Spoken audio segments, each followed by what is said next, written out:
అపోస్తలుల కార్యాల గ్రంథము 9:15-16. అందుకు ప్రభువు, నీవు వెళ్ళుము అన్యజనుల ఎదుటను రాజుల ఎదుటను ఇశ్రాయేలీయుల ఎదుటను నా నామం వరించుటకు ఇతడు నేను ఏర్పరచుకొనిన సాధనమై ఉన్నాడు. ఇతడు నా నామము కొరకు ఎన్ని శ్రమలను అనుభవింపవలెనో నేను ఇతనికి చూపుదునని అతనితో చెప్పాను. హల్లెలూయా. మనం చూసినట్లయితే బైబిల్ గ్రంథంలో అపోస్తలుడు అయిన పౌలు, ఈయన దేవుని నమ్మకం ముందు సౌలుగా ఉన్నప్పుడు దేవుని యొక్క ప్రజలను చాలా హింసించేవాడు, దైవజనులను చాలా హింసించేవాడు, దేవుని బిడ్డల్ని చాలామందిని చంపేసేవాడు, చాలా మూర్ఖంగా, చాలా దుర్మార్గంగా దేవుడు అంటే అసహించుకునేవాడు ఉండేవాడు. అయితే ఇతని గురించి అననీయ అనే ప్రవక్తకు చెప్తున్నాడు, అన్య జనుల ఎదుట, రాజుల ఎదుట, ఇజ్రాయేలు ఎదుట నా నామం భరించుటకు నేను ఎంచుకున్న నా సాధనం. హల్లెలూయా.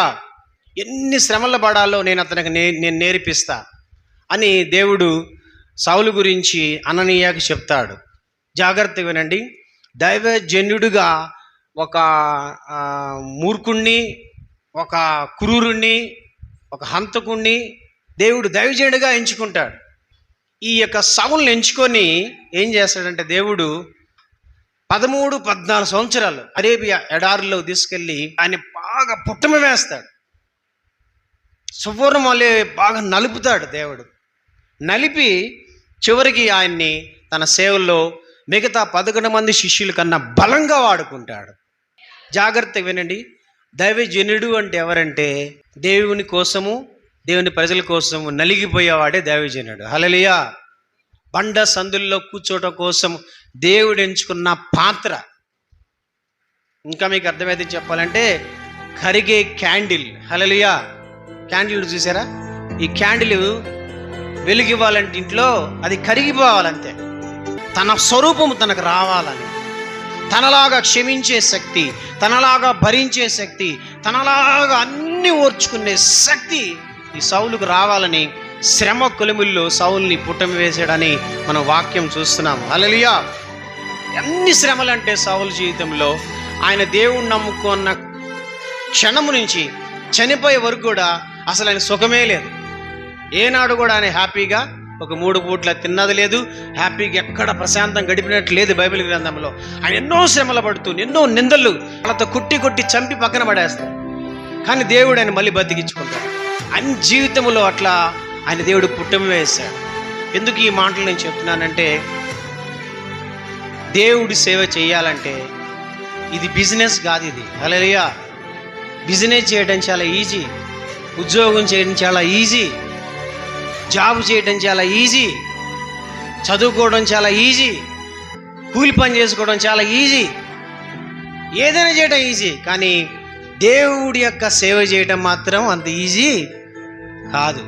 అందుకని యాకోబు అంటాడు, తొందరపడి సేవకులు మాత్రము కాకుడి అంటాడు.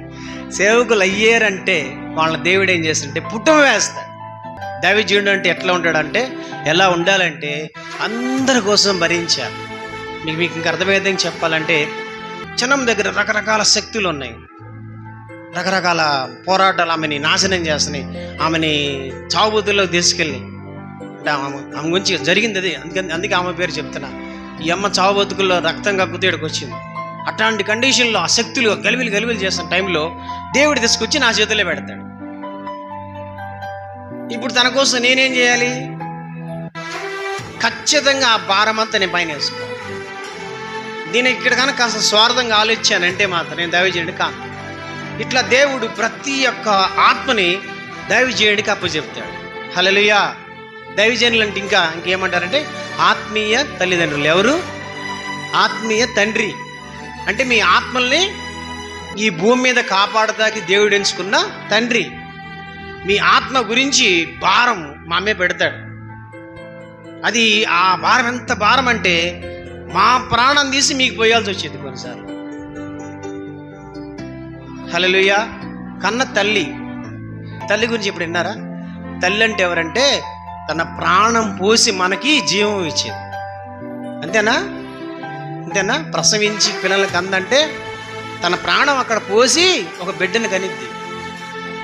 ఆత్మీయ తండ్రి ఒక ఆత్మను రక్షించాలంటే ఖచ్చితంగా ఆ దైవజనుడికి ఉండాల్సిన మనస్సు ఏంటంటే శ్రమని సంతోషంగా భరించి మేలు చేసి కీడు అనిపించడం కోసమే మీరు పిలువబడ్డారని వాక్యం సెలవిస్తుంది. కాబట్టి ప్రతి దైవజనుడు ఏం చేయాలంటే ప్రతి దైవజనుడు దేవుడి కోసం శ్రమ పడతాకి, దేవుని యొక్క ఆత్మల కోసం ప్రాణాలు త్యాగం చేయటానికి వాడు సమర్పించుకొని కూర్చోవాలి. హల్లెలూయా. పౌలు ఇది అర్థం చేసుకున్నాడు కాబట్టి ఆయన జీవితం అంతా కూడా త్యాగమే చేస్తా బతికాడు. ఒక వ్యక్తిని సాతాను చేతుల నుంచి విడిపిస్తున్నామంటే ఆ సాతాను టార్గెట్ విడిపించిన వ్యక్తి మీదకి అటాక్ అయిపోయింది. చెప్పా కదా ఇందాక నేను, ఇప్పుడు అమ్మ మీద నా దురాత్మ శక్తులు, ఆ సీక్రెట్ శక్తులు, నేను ఆ అమ్మని ఆ శక్తుల నుంచి యేసుక్రీస్తు నామములో విడిపించి ఆ అమ్మను మామూలు వ్యక్తిని చేసి ఆరోగ్యవంతులు చేసి ఈ లోకంలో క్షేమంగా ఉంటాకి నేను కారకు నేనయ్యే కాబట్టి ఆమెను వెంటాడిన శక్తులు ఎవరి మీద కక్ష పెట్టుకుంటే నా మీద పెట్టుకుంటే ఎక్కడ దొరుకుతాడా చంపుదామని నా మీద టార్గెట్. అందరు ఆత్మలుకి నేను ఒక తండ్రిని కాబట్టి మిమ్మల్ని వెంటాడుతున్న శక్తులన్నీ మా దగ్గరకు వస్తాను. ప్రతిరోజు నాకు ఫైటింగ్.